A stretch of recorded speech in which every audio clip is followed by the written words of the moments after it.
G'day, Darren Mitchell here, and another great episode of the Exceptional Sales Leader podcast about to hit your earbuds. Today I'm speaking with Jon Alwinson, who is the Senior Regional Sales Manager at Boston Scientific. Been in sales for over 15 years, made the transition from individual contributor to sales leader, and we talk about some of the challenges experienced in that transition, as well as speak quite in a lot of detail around some of the key principles out of his recently released book, Relentless Sales, which gives you the skills, the mentality, and the faith needed to be a great salesperson. So looking forward to re-listening to this conversation. It was a great conversation that I had with him, and I trust that you'll enjoy the conversation as much as I enjoyed having it. So without further ado, let's get straight into the episode. Welcome to the Exceptional Sales Leader podcast with Darren Mitchell. If you're a sales leader looking to take your leadership to a whole new level, then this is the podcast for you. We'll be exploring tips, techniques, and strategies to help you take your leadership to the exceptional level and allow you to enjoy more money, more meaning, and better sales results.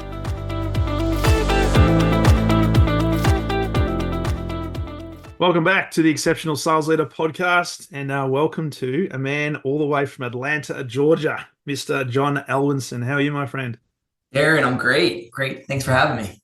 Mate, I love the salute. For people, if ever they watch this on YouTube, I just got a salute from the great man. Let's go. That's the first time any podcast guest has actually saluted me, and we haven't even started talking yet. Just became friends. Fantastic. So, Jon, great to have you on the show. You and I have been connected now on LinkedIn for a little while, and we're kind of, I think, even though we don't know each other that well yet, but I think we're kind of kindred spirits because even though we've been in sales in different industries, we have a similar pathway that both of us have been individual contributors that have made the leap to sales leadership. And the only thing I haven't done yet is I haven't written a published real book. I've written an ebook, but not a real book, in which you have. So you're one step ahead of me right now, but I'm very much looking forward to this conversation. So before we jump in, love to get a bit of a sense of, and for the listeners, a bit of the backstory of Jon Alwinson and what's led you today, because I would like to explore what was the catalyst for you to write a book. But before we get to that, what's the career background that has led you to be into sales, mate? And you're in sales right now with a company called Boston Scientific in medical devices, which is really intriguing. Yes.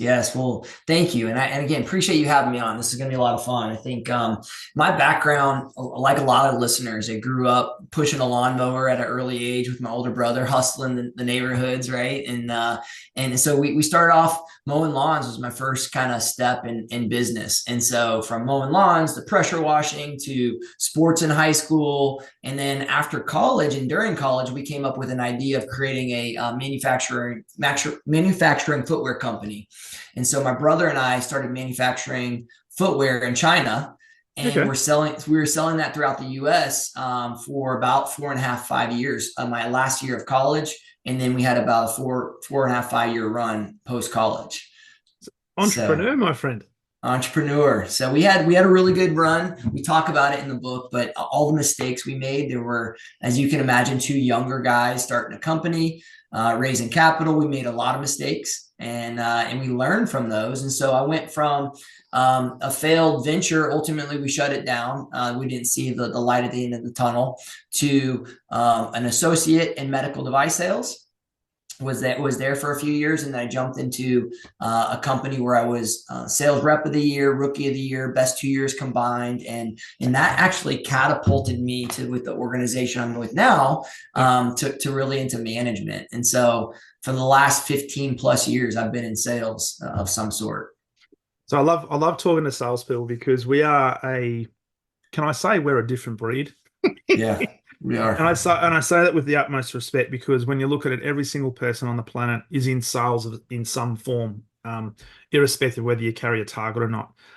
As you look back, and maybe it was the catalyst in mowing lawns, hustling with your brother, and maybe the manufacturing and shoe distribution, but what was it about sales that really intrigued you or got you hooked? Because my own experience is, it's like sometimes you've got teams, whether it's basketball, football in Australia, that people either love or they hate. And I reckon Yeah. it's very similar to sales. People who are in sales, for the most part, if they're pretty good at it, love it. And then there are Mhm. others that hate it and never Yes. go back to it. What Yeah. was it for you that was, I guess, the allure of sales for you? Yeah, so in chapter one, I talk about mentors. A mentor came to me and was like, "Look, I didn't know when we failed the venture. I knew I needed to get into some kind of industry, right?" And he really pointed me and guided me to sales. He said, "You were doing it with that venture. You've got a natural proclivity to wanting to be around others. So I think using the resources in our life to help guide us is so important." And so mentors, Yeah. there's a reason it's chapter one of my book. I think it's everything.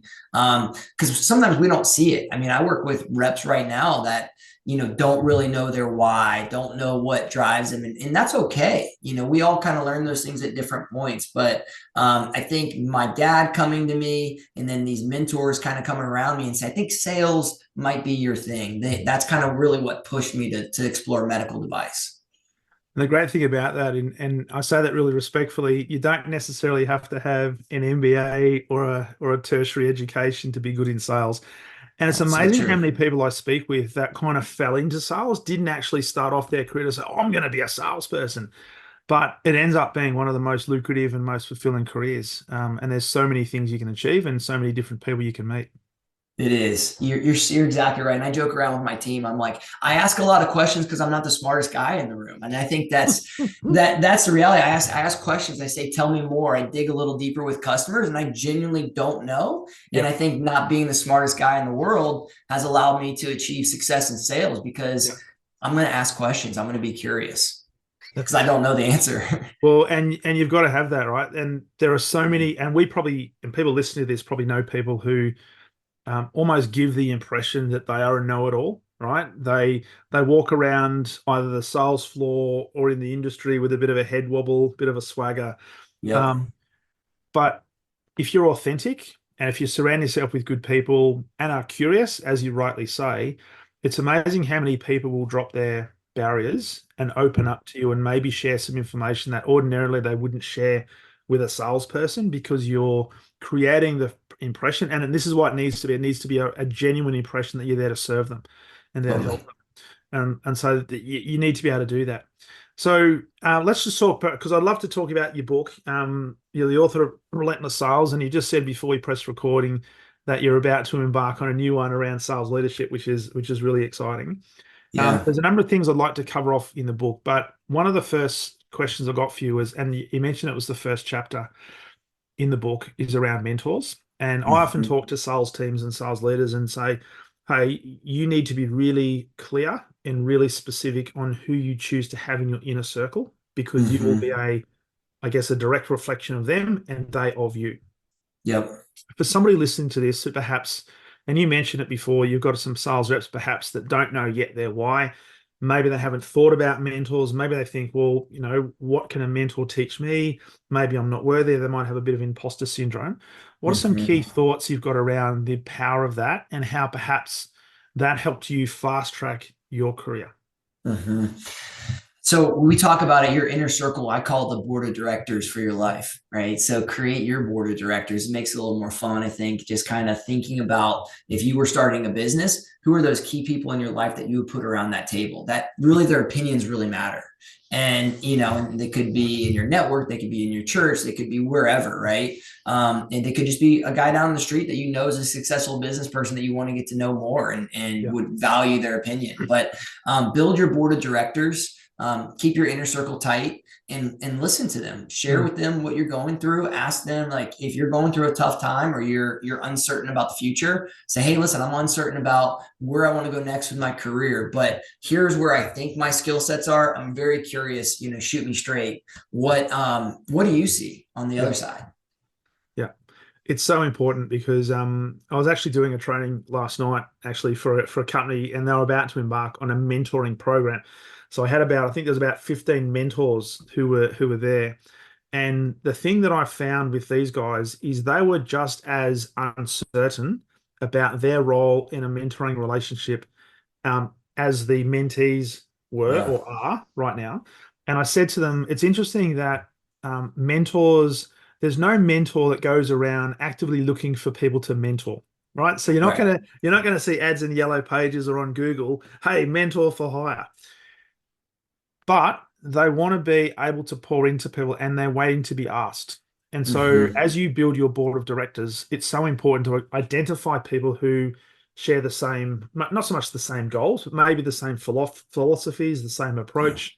Are they of good character? Do they demonstrate the characteristics that you either resonate with or would like to build depth in? And ask Yep. them. And ask them. Just ask them because people are waiting to be asked to mentor. Yeah. It's funny. I was a pastor's kid growing up. And so my dad, we didn't necessarily grow up with a lot of money, but what we did grow up with it were a lot of people in our church. And so my Yeah. dad would pull me aside and say, hey, Johnny, this guy over here is like this entrepreneur guru. Go ask him to coffee. And if you can set up coffee or lunch, I'll pay for it. And so I grew up in an environment where my dad didn't know anything really about business. He's a preacher, right? Yeah. But he knew a lot of people who did. And so I Yeah. was able to tap into those resources and ask those people. And I think what I talk about in the book is make it very informal. Hey, Mm. you know, Darren, I really respect you've got a podcast, you've got this, that, or the other. Can I take you to coffee and pick your mind for a minute? Yeah.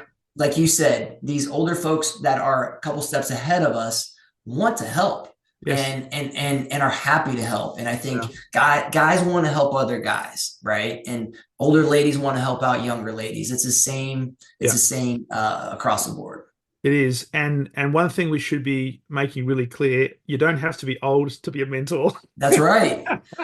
You and I are both 25, That's right. 26 years old. So, And it's hey, amazing what the filter can do on Zoom, isn't yes, it? it's awesome.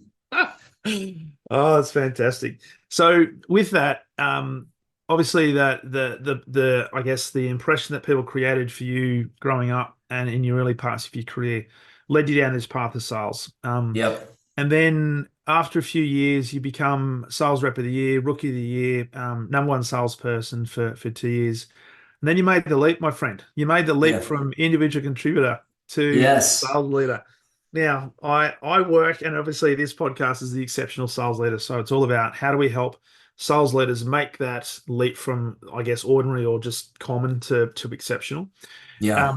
And how do we help people who maybe have the desire to move from individual contributor to a sales leader? Before Hmm. we talk about some, because I want to talk about some principles in the book, but I'd love your experience making that leap. Yeah. How would you describe it? Was it smooth? Was it a bumpy road? What was your experience? And looking back now, what are some of the key lessons that you've learned that you now Hmm. impart on your team, and particularly people in your team who are looking to also build a career in sales leadership? Hmm. So I was probably about a year or two prior, I was starting to read leadership books. I've been around leaders. So I would say that it wasn't as bumpy as I would have thought. I made tons of mistakes, right, as an early manager. But I think I follow Craig Groeschel, who's a guy over here in the US, a big leadership guy. And he Yeah, talks about people always would rather follow a leader who's real rather than who's always right. yeah, And so like that was part of my leadership philosophy from early on is I'm just going to be a real leader. Like I want to be around winners. I want to win. And kind of I walked into leadership with reading a book that talked about team health and high performance. And when you go all high performance, team health suffers. yeah, And when you go all hunky dory, team health, high performance suffers, yeah, right? And so I walked in with that knowledge. And at times I caught myself, I would kind of do a little pulse check on myself, getting a little too extreme on the high performance side. A lot of us are wired that way. So this is a long-winded way for me to say it was slightly bumpy, but not as bad as it could have been had I not had mentors, resources, and some basic knowledge going into it. It could have been bad. yeah. It's interesting you say that because my experience and is that there are a number of, and particularly in Australia, there are a number of sales leaders who come out of the high performance individual sales contributor pool. And when you Mm-hmm. think about the fictitious quadrant model that organizations never look at, just like there's no such thing as the bell curve, Right. they obviously look in the top right hand quadrant, which is high performance and high potential. And Yeah. that's the natural pool from which we draw sales leaders from. But interestingly, sales organizations don't necessarily look at does the potential sales leader have some Mm-hmm. of the key characteristics that we need and have identified as being conducive to a really exceptional leader, such as Hmm. finding that balance between high performance and health, right? Right. Right. And so there's a lot of people that flounder. And I like to say that many salespeople are thrown to the wolves when they become a sales leader and not necessarily given, I guess, the transition plan or the support that's required because the skill set's different.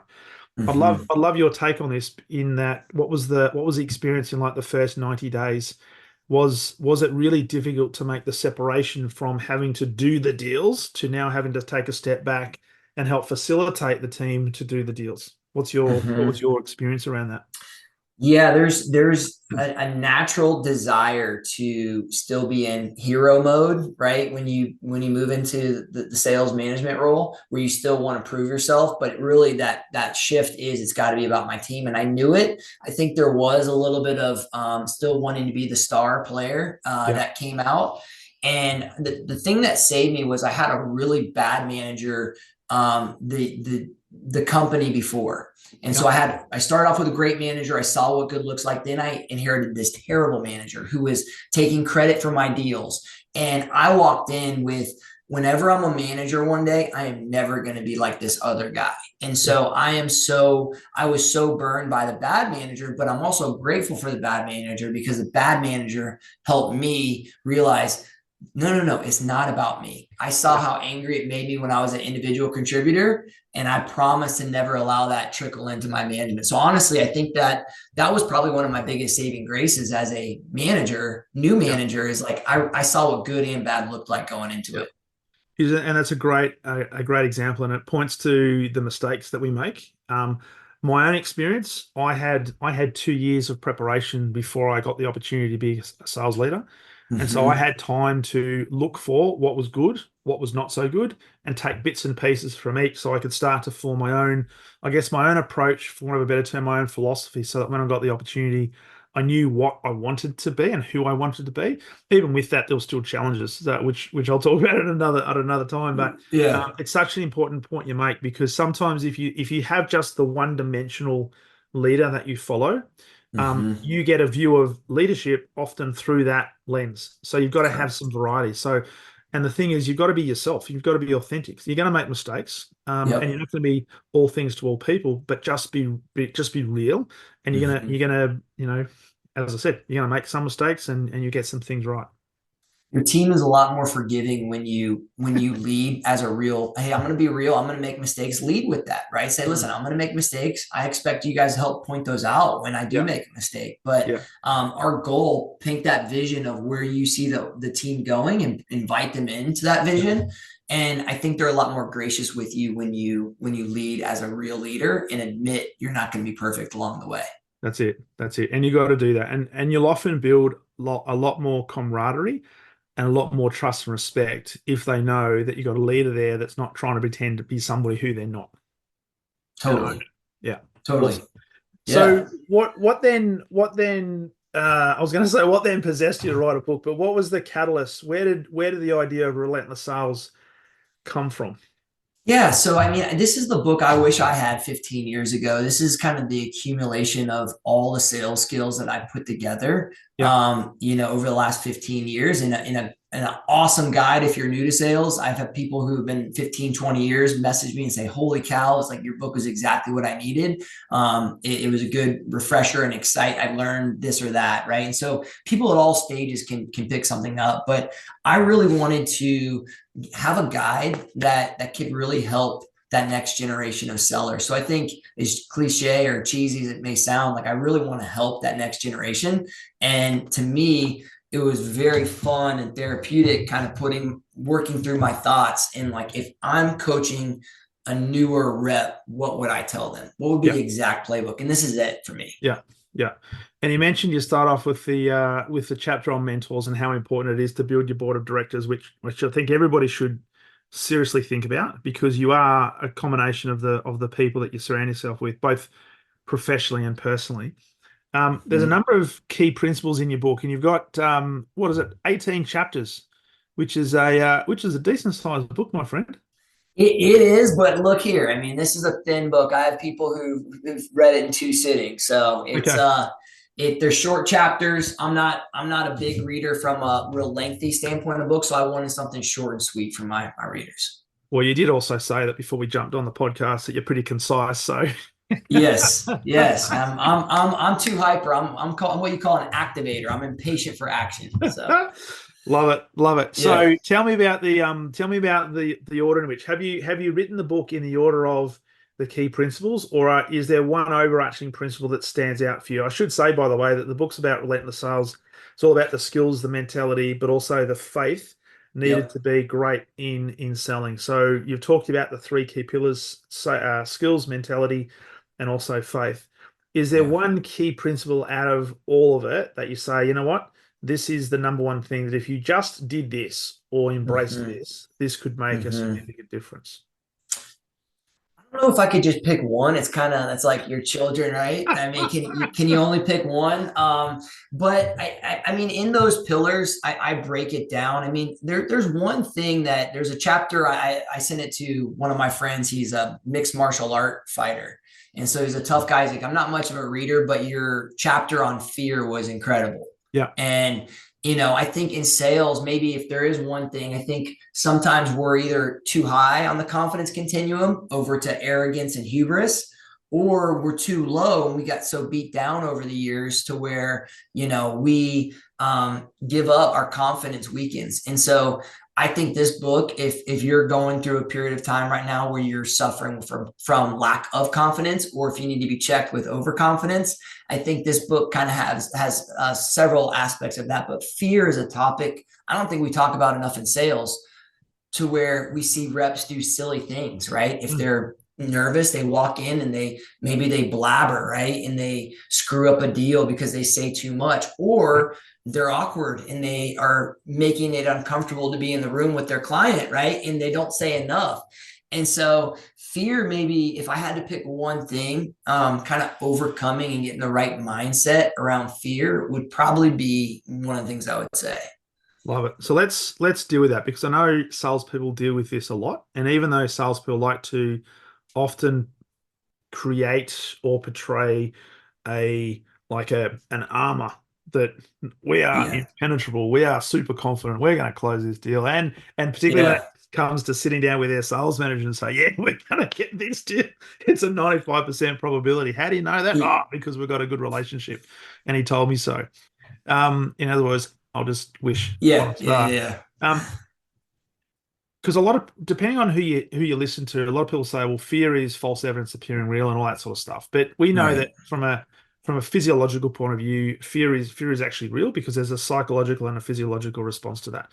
As a Yeah. salesperson, and sometimes as a sales leader, we can also suffer from fear. And it could be the fear of being found out. It could be the fear of if I'm now revealed as the imposter that I always knew and I get that reveal in front of my peers or a senior leader, oh my God, what's going to happen? What are some, I guess, techniques, some tangible things that if people right now are not feeling as confident as perhaps they'd like to, and it's not about faking it, but what are some tangible things that people can start to work on to at least move towards driving a high level of confidence? Yeah. Great question. I think, in the book, I talk about how action attacks fear and inaction builds fear. And so I think sometimes when we're fearful, I think Bezos has a really good video. Actually, after I wrote the book, a buddy of mine texted me a Bezos clip where he talks about that essentially. When we go on the offense rather than go on defense, it allows some of the bigger deals that occupy so much mind and heart space to subside a little bit. So I do think, but preparing, I talk about it, how I prepare my night before, how I outline what I think reps should do and think about their business. But so I think there's a systematic way of doing that. So I don't think people should just go run around and be action oriented and screw stuff up even more, right? Be Yeah, systematic about it. But yeah, action does defeat fear. And I also talk about the next play mentality in the book. And what I mean about the next play mentality is, when I grew up a basketball player, so over here, basketball was everything for me. And so I yeah, played my whole life, love it, still love watching it. But there were times where I had bad shots. I'd shoot an air ball, and I would have to come up, instead of being broken the rest of the game, I needed to, and I would say next play or next Yeah. in my mind, Yeah. or clear, right? To clear my mind from that. And I think as salespeople, I talk about a story where a customer hung up on me, and literally I had to just laugh after the call. I would have hung up on me as well, right? But sometimes we have to just say next play and move Yeah. on. And so those are a couple things. I think there's scripture memorization is one thing I think for me has been really helpful. God's not given me a spirit of fear and timidity, but of power, love, sound mind. Having Yeah. mantras, Yeah. things like that, and then if affirmations as well. Like I think we get beat up as salespeople. So when we walk into our day, if we've loaded it up on the front end of our day with positive affirmations, we're ready for those 4, 5, 6, 7, 8, 9, 10 Yeah. negative things to come, and we're like, bring it Yeah. on. Absolutely, and I think the concept of next or the next play is a good thing. As you were talking there, I was remembering a podcast I listened to.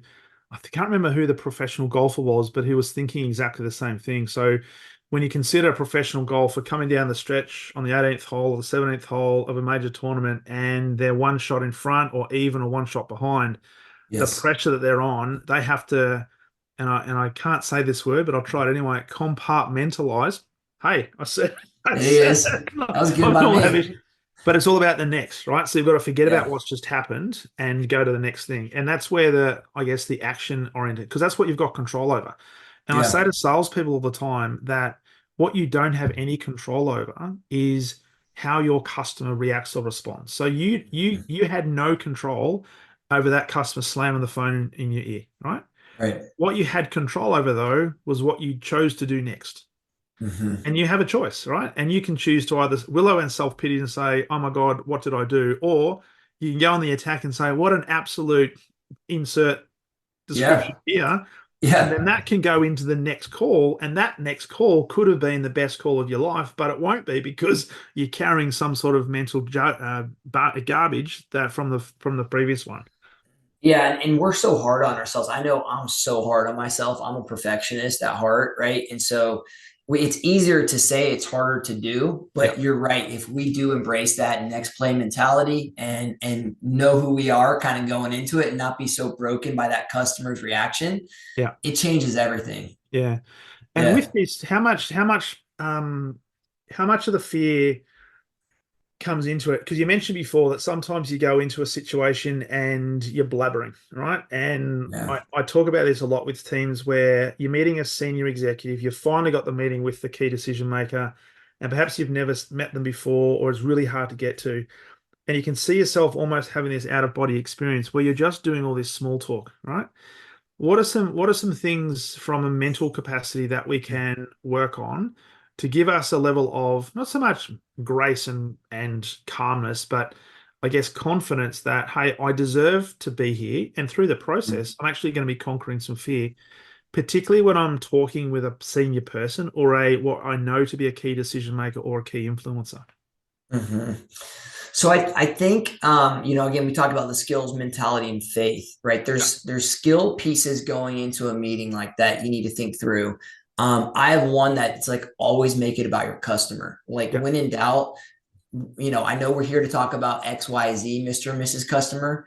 And we're going to talk about that, but I want to know what's important to you. What are your 6-month goals? What are your 1-year goals? Like, Mm. before we dig into topic, right? What are your goals? So I think if you know the framework of how you're going to have a conversation with the customer before you go in, that's part of the psychological piece because you've got your game plan going in. Mm. I'm going to make it about my customer going into the Yep. meeting, right? I've Yep. prepared and done what they've asked me to do, but also, I think you're asking like, are there tips, tricks, other things, psychological preparation? And I think, again, I go back to some of those things, of affirmations in the morning, right? Am I consistently waking up early before the chaos of the day? I mean, I have a 7-year-old and 5-year-old. So if I don't wake up early, the rest of the day, like I don't have any peace or quiet, right? And Yep. so I think scripture memorization for me, I like to read a little bit of the Bible in the morning. That works for me, and that helps me remember my identity, Yep. right? And when I live from my identity, not for my identity, and I talk about that in the book, it gives you a peace when you're in front of the customers, right? Because if it goes bad, pray it doesn't, because you pre-call planned, right? If it goes bad, next play, your identity is not what that customer thinks of you. And Yeah. you can kind of own up to how you, but I think if you pre-call plan, if you go in there with that plan and you make it about your customers, Mm. ultimately, if you make it about them, you're not going to screw up anything, right? And that's you're touching on, I guess, some key elements of the mental game there. And you listen to elite sports people and elite business people, and they'll tell you that it's not so much just showing up because you need to have some technique, you need to have some ability, but it's the mental game that separates the great from the exceptional. Mm-hmm. And being really clear on who you are, what you stand for. Coming back to what you said earlier, that you need to know your why, and you need to Yeah. know the value that they're going to add. And it's not about you, it's not about your product. It's about how you can serve your customer and hopefully solve a problem that they have. So you need to have some mental preparation, and Yep. and so and that will through that process help you to conquer fear and grow confidence because you're taking action, which is all Mm-hmm. linked, right? Because you've It got really is. action, it's developing competence, and through competence you develop confidence, etc. So from a perspective then of owning the mental game, so you Mm-hmm. talked about affirmations, getting really clear in the morning, starting with a routine, because I'd like to Mm-hmm. touch on some daily habits as well. Um, Sure. what are some key thoughts around owning this mental game? Because I know there are a lot of people out there that almost let things happen to them, and they're almost at the mercy of the events that happen to them. They don't necessarily Mm-hmm. take control of the actions and therefore have better control over the actions or the outcomes. Yeah, I think one of the things I talk about in chapter 8, owning the mental game, is success really does largely depend on how you think, right? And it's between your ears most of the time, and documenting our wins. And so I do think if someone's struggling right now with self-confidence or imposter syndrome or whatever, or just want to refresh, right? Go back from your early age to where you are now and write your wins down, Yeah, from making a sports team to mowing lawns like I did, right? That to me, that's a win, right? How many other 10, 11 year olds are out there mowing lawns at that yeah, age, right? There's a toughness there that some don't have or didn't have. yeah, And that gives you a competitive advantage. But go through and list, did you have a big early win in your career? You can go back and say, I sold XYZ at an early stage. And what it does is it kind of, David Goggins, who's kind of the mental strength expert Navy SEAL guy in US, he talks about the cookie jar, and anytime he gets criticism or whatever, he'll pick something out of the cookie jar and remember some of these old wins, right? mhm, And mhm, he makes note of the haters, but he also takes note of his past successes in the yeah, cookie jar, and yeah. those little cookies along the way help you kind of overcome that mental the mental sales is so tough. It really is a tough game that you've got to find ways to stay creative. Oh, you do, and that's where you got to be in charge of your mental faculties and realize that whatever um, whatever other people are saying to you, whatever other people are doing to you, you don't necessarily have control over that. You've got control over how you respond to it.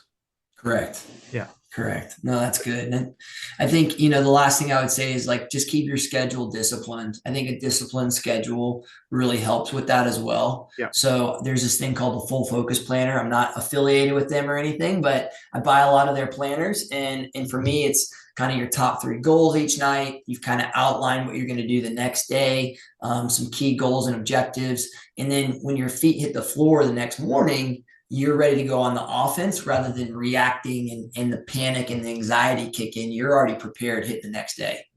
Yeah, it's a good point. Absolutely good point. So if you think about the skills of salespeople, and it's all about the wins and the disciplines and so forth. Yeah. Are there some key skills that almost become non-negotiable? Because there are some that you can get away with, but there are others that, I have to absolutely nail this in order to build consistency and sustainability. What are some key skills, particularly for people starting out, because and particularly as a sales leader who is bringing on new members of the team, how to Mm-hmm. give salespeople a good start to their sales career so that they're not lost to the career. Because you mentioned before, sales is not easy, right? It's quite No. challenging, and it's also not for everybody, even though everybody Yep. could do it. You're so right. And I think the first thing that jumps out to me, I'm kind of old school when it comes this way, but is a good sales process. I think there's so many talented young folks that are coming out that don't have a basis for selling. Mm. And I actually was DM'd on LinkedIn by a guy who said, your sales process you outlined in chapter 6 helped me get a job with this organization, right? And so they were an ex-athlete, they had all the interaction people skills, but they Yep. didn't have a sales process. And he said, John, that's exactly what helped me get the job. And so I outlined what I think is the best process from one of my mentors that gave me permission to outline his sales process. And really, that process, you don't have to have the one that I favor. You just have to have a process Yeah. from pre-call planning all the way through identifying pain and closing and following up. You've got to have some framework. It's kind of like throwing form in football, that or soccer form. You guys call football, soccer. I don't know which way is right. You all are probably right, but Oh, look, in Australia, we call, because football in Australia is Australian rules football, right? So there you go. when people talk about football in the context of Australia, it's Aussie rules footy. Okay, We call football soccer, but you talk to a mad person, they'll say, no, no, no, it's football, it's not soccer. that's awesome. Well, when we call soccer, whatever the sport is, I mean, I know that's huge over there for you guys, and it's a great sport, but sales process is the same as being good at a sport. If you're going to kick a ball, you Yeah, need to have consistent good form. You need to know where to kick the ball, right? yeah, If you're shooting a basketball, you need to have same consistent form. Otherwise, you're going to be inconsistent with your yeah, results. yeah. So I'm big on that. You've got to have a good sales process. So that's the first thing I start with. And then with that, the daily habits come into it to say, okay, we've got a regimented process that can be followed, and that will breed consistency. But then you've got Mm-hmm. to have some habits that you need to follow that fit into that process to give us the results over time. Because whether you listen to a sports person, whether it be a basketballer, a tennis player, footballer, NFL footballer, golfer, I was listening to a an Australian cricketer this morning on a podcast actually talking Cool. about her, and she's one of the best players in Australia. Her Wow. routine, it's daily habit, and she knows. And this is it's for people who are listening to this who know the game of cricket, when you're standing at the crease and you're tapping your bat on the ground, she can tell within about 15 minutes as to whether she's in rhythm about based on the tapping of that on the ground. So it's the daily Unbelievable. habits, and it's the small things you do. It's the small things you do that can obviously lead to the big results. Mm-hmm. So Yeah, I think, following that, I like to simplify the complex and ask good questions yeah, and customer focused questions. And yeah, it's easier said than done. A lot of times we get in such go mode to where we're on to the next customer without taking the time to simplify our messaging. And so when you're going in with a complex message, we need to be practicing, we need to be rehearsing before we go in there to when, we walk in there with a customer, that complex messaging, whether we're selling $1 million piece of equipment or we're selling, a $5, $10 item, is simple and easy to understand and resonates with them. yeah. And it has to be all about them, not about us. And this is the point that I think a lot of salespeople don't get, and that is, it's actually not about your product. Correct. Your customers are Correct. not, because if it was about your product, your customers will be thinking about you all day. They'll be lining up ready to buy your product. They'll be knocking down your doors. It's not. They're Mm-hmm. not waking up every day thinking, I think I'll go and talk to John today. He's a great salesperson. Let me go and buy some scientific equipment. Right, right, exactly. It's their problems that we're solving through our services, solutions, products. Yeah. Exactly. Yeah. And so you've got to build the technique around that and make it all about them and see how you can serve them. Yep. Um, Now, here's another interesting one that you talk about in your book in terms of entitlement, and you talk about eliminating entitlement. Just tell us a bit about that and why this can sometimes be a real challenge in sales Mm-hmm. around this topic. Yeah, it's such an important topic, just about life in general as well. I mean, I think it's dangerous. Entitlement's dangerous, right? When we think we're owed anything, walking to a customer, if we think they owe us anything, we're crazy, right? Yeah. Number one. Number two, but it often weakens us as salespeople. So if we walk around with a burden on our back that we're owed anything, we're not bringing joy to our customers. We're not bringing value. We're walking around with a chip that doesn't need to be on our shoulder, right? And so there's a few different stories I tell in this chapter, but one story where my buddies and I, after we graduated college years ago, we're sitting around talking about, and one of the guys said, I think he's owed this amount of money when he, because we graduated from this prestigious college, right? And my brother just lit into him and said, no one owes you blank, anything, but he's, no one owes you blank, right? To leave it there and let my buddy have it. And he turned, flush red, and he got uncomfortable and tried to justify his position. But it was a valuable lesson to me to remind myself, and hopefully our salespeople reading the book. It's like, no one owes you anything. No. We saw Nick Saban, who's a famous football coach here, American football coach, but he was replaced in 2 days. Yeah. He's someone that no one thought would ever be replaced in 2 days. One of the best coaches in history, and is no longer just everything about Alabama football. And so if you think you're not replaceable, you're crazy. And also, nobody owes you anything, and nobody's going to come and do things for you, and nobody's going to come and rescue you. No one's coming to save you. I told my team that the other day. It's, we can point the finger, we can turn the thumb, right? That's it. That's our only option. And you got to think about, okay, whatever the circumstances are right now, what is it that I can control? What is it that I can now do? And part of that is control your thinking and what you make whatever's happening in front of you mean, whatever that is you want to make it mean, and do whatever it is you need to move forward and take that one step. Yeah, and I talk about some affirmations on that. Like, if you're going through that moment, you need to have some mantras. I got this. I've been here before. I can handle this. I'm smart, right? Basic, simple things that even seasoned people, we need to be able to take a step back and remember to watch our self-talk, because it's dangerous if we go down the wrong path with that. Oh, absolutely. And part of that is the entitlement, because you think, well, I've got this great relationship with this customer. I've been investing so much time, effort, resource into getting this particular customer, this opportunity to a particular point, and then throw in the added pressure on top that my sales manager is writing me every single day to say, when is this going to close? Right. And then it doesn't happen. You can almost feel, and logically, you can justify this to say, hey, I'm entitled to get this opportunity because I've put so much effort into it. But you got to realize that maybe you've missed something, and maybe you're not serving the customer in the way that they want to be served. So you don't necessarily deserve that. So right. Bingo. So yeah, those are some of the things we talk about in that chapter. It's one of my favorite chapters in the book. And so entitlement is an interesting topic for those that come from the position of like your mate was talking about. Well, I finished college, so I'm entitled for cash, whatever the case might be. Right.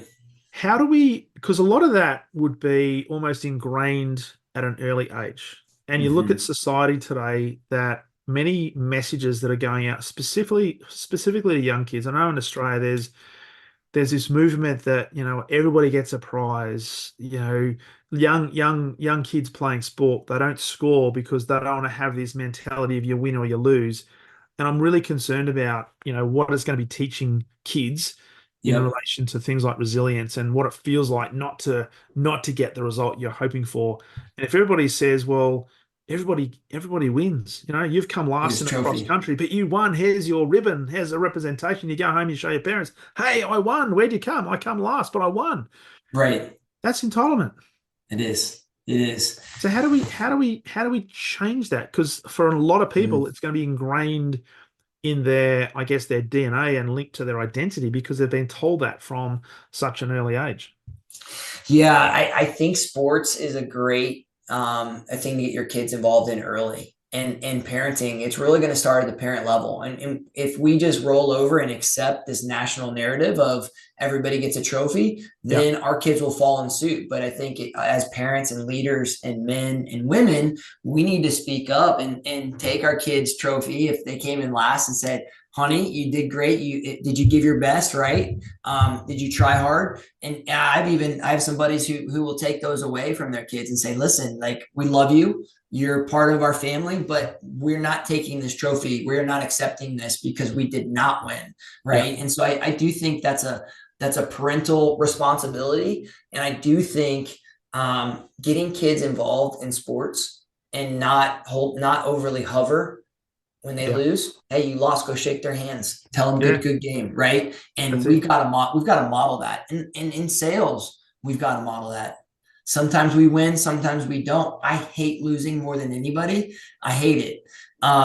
But sometimes we have to model it that we screwed up. And then as leaders, sales leaders, we need to call it out and be direct with our people and say, hey, we lost this deal, how I see it, because of this, and this, right? Yeah. And we can't do this in the future. And here's what I think we need to do to change it.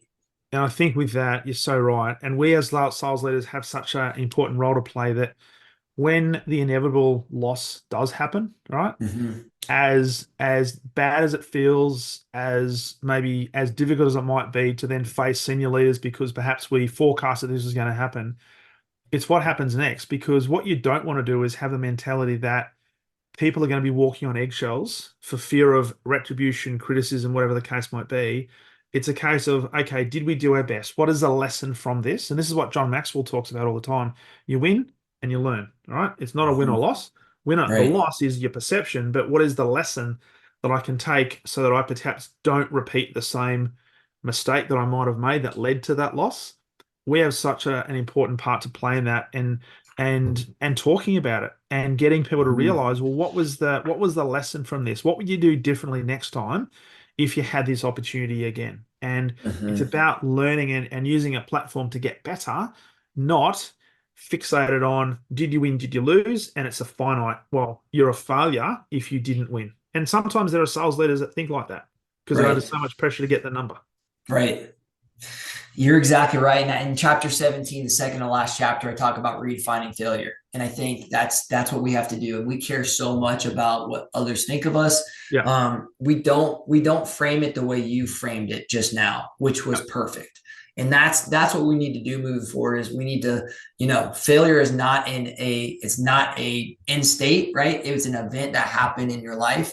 And one of the things I talk about with my 7-year-old, she's a perfectionist. So she never messes up. When she does, she's devastated. Is I want to model that failure is okay in our Yeah. family, right? Yeah. And if we're trying big things, we're going to fail. Yeah. And so it's an important concept to really wrap your mind around. And if you listen to any successful business person, head coach of a football team, soccer team, baseball, basketball team, they'll always say the success that we're achieving now, which is at a point in time, would never have been possible if we hadn't have experienced the steps along the way where we came up short and we came up short and we came up short. Because Mm-hmm. it's an evolution, it's not a revolution. So there is no success without failure. But the only thing that failure is, and when it becomes final, is if you stop, if you quit.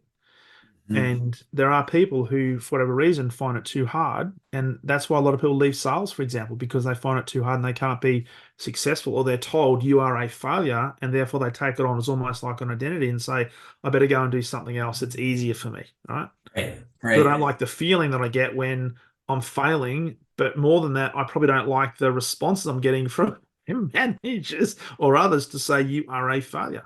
But a good leader will Yeah. say, hang on, that's not a failure. It's just something that didn't work right now.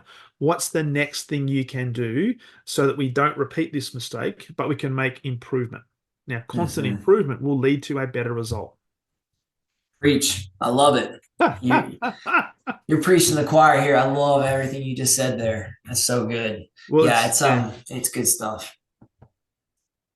All right. So the last thing I wanted to touch on in terms of the I guess the chapters that stood out for me was this concept of shoveling the rocks. Now, Mm-hmm. I talk a lot to teams around big rocks, and I'm not sure this is the same sort of thing, but talk to me about shovel the rocks and what it means in the context of, I guess, driving relentless sales. Yeah, so there was a time I came back from like a 3 or 4 day trip in the field with my team, and I pulled up and I couldn't even pull my truck into the driveway because we had mounds of river rocks and pebble rocks literally in my driveway, where my wife had ordered 8 tons of rock in my driveway. I couldn't even park in it, and Eight as you can, tons. 8 tons. And for those that are like me, I had to look up how much was a ton, 2,000 pounds, right? And so I had to look it up, and I said, "You bought how much?" And so what I realized was, if I did nothing, I was going to get a letter from our HOA, probably a fine, right? Or I could put my headphones in like I have now, shovel the rocks, and get after it. And so much in sales. And let me tell you what, those rocks, I mean, the river rocks, you'd shovel and then they'd all fill over themselves. It was like an endless mound of rock that never, Yes. in multiple wheelbarrow trips from the back of my yard to the front, back to the front. And so as I was just kind of sulking and upset that my wife bought so many rocks that I had to deal with, I quickly realized that it's sales. That's what sales is a lot of times. A lot of Yeah. what we do, a lot of sales management is shoveling the rocks. Yeah. And part of our job is sometimes we need to put our earpiece in, put our mouthpiece in, bite down on our mouthpiece, and just go to work. Get to work. And there are pieces that are not glamorous, and that's ultimately the relentless lifestyle. And the model I want to give people is, no matter what you do in life, there's going to be hard. And so the relentless way is to get after it. In chapter 2, I talk about going all out, right, in Yeah. your sales force. But the reps that are successful are the ones that put in that unrelenting effort. Yeah. It is. And nothing replaces hard work. But the only thing we'll talk about, and it's linked throughout the whole book, Yeah. is you got to have the mentors, you've got to have the daily habits, you've got to have technique that's going to make progress. Because if you're just doing the hard work, and you're doing the hard work with a technique or a habit or following a sales process that is broken, it's going to cause frustration, and it won't necessarily give you definitive progress. So by all Mm-hmm. means, do the hard work, but you other things in place as well, so that it gives you opportunity of moving forward. But once you've got all that in place, shoveling Yeah. the rocks, you just got to do it. You just got to make the calls. You got to have the meetings. You got to do the discovery calls. You got to do the demos. You got to do the presentations. You've got to have the people slam the phone in your face all the You got to time stay relentless, right? You have to and be stay relentless relentless. with a smile on your face. Yeah. Absolutely. Absolutely. Yes. So, Brilliant. Brilliant. So if there was one piece of, I guess, advice or guidance from your experience, that you'd mhm. leave people with today before we wrap up this particular episode, what would that be? Yeah, I think just continue to be a student of the game, regardless of where you are at in the game. I mean, obviously, people are listening to this. I mean, they want to get better. We all want to get better, so keep getting better. Mm. Find resources to help you better. If not my book, find other books that you find that would be helpful. But stay as a constant learner, Yeah. and stay in the deep end of the pool. I have Yeah. a mentor kind of came inside, and I asked him about success. He's like, just stay in the deep end, Yeah. right? When you find yourself staying in the shallow end, you need to get out of the pool and jump back in the deep end, right? And so that's what I would encourage people is, like, find resources, stay curious, and be a continual learner, because I mean that's what life's all about, right? You learn, you grow, or you don't. That's it. That's it. So And the great thing about it is each of us have that within our sphere of control. We can control that. So you can choose. Sometimes you get thrown into the deep end, but a yeah, lot of the time you choose to jump into the deep end. You've got to choose yeah, to do that and then take the action that follows that thought. yeah, no doubt. Brilliant. Hey, love the conversation, John. Greatly appreciate you coming onto the podcast. For people that want to know a bit more about you, and also to get a copy of your book, Relentless Sales, where's the best place for them to A, connect with you, and B, to buy the book? Yeah, connect with me through my website. I have all my social media links there. Jon Alwinson, Jon. My last name is Alwinson, just like it sounds. Yep. .com. Amazon.com has the book. If you'd like to pick that up, we'd love to have your support with that. And stay connected with me on LinkedIn, on Instagram, Facebook, wherever social media is found. We'd love to stay connected with you guys. Brilliant. Love it. Mate, it's been an absolute pleasure. I know it's about 6 p.m. in Atlanta right now, so it must be either dinner time or pre-dinner drinks time. As we talk Great. about here, it's beer o'clock. So it's nearly coffee o'clock for me. But it's about 10 a.m. here. So mate, absolute pleasure having you on the podcast, and have a phenomenal year in sales and continue to be relentless. Thank you, Darren. Appreciate it, man. It was great having you. Cheers, mate. Cheers.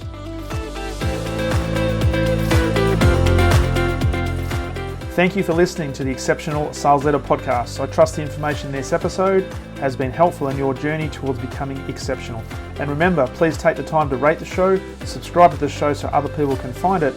But also, if I can help you, jump on my calendar, go to leadwithdarren.com, and let's have a conversation about how I can help you along your journey to being exceptional.